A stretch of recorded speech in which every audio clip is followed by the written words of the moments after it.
I am Andrea Daniel Pernihilig from BSN 1 A12. With me is Mr. James Daniel Hilig.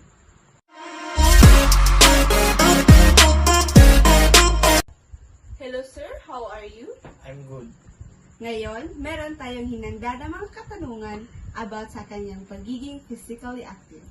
First question, why did you choose this kind of lifestyle? As a basketball player, exercising regularly can help prevent injuries by strengthening muscle. Second question, what is your turning point that you made realize to engage in physical activity?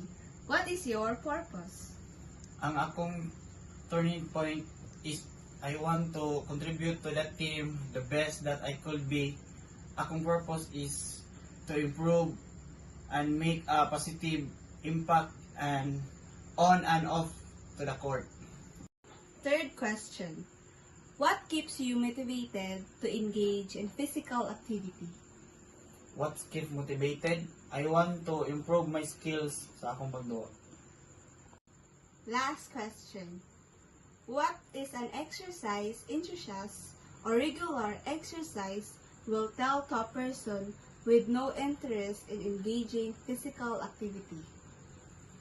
Ang ako ra maingon, if you have a goal to improve your skill, is don't give up and practice basic exercise. So that's all. Thank you sir for your time. No problem. So, my reflection about exercising regularly is exercise in the context of health is typically defined any physical activity that is aimed at improving or maintaining one's physical fitness and overall health. The benefits of exercise have been emphasized through social media. Health experts and fitness influencers helps to inspire and motivate people to physically active.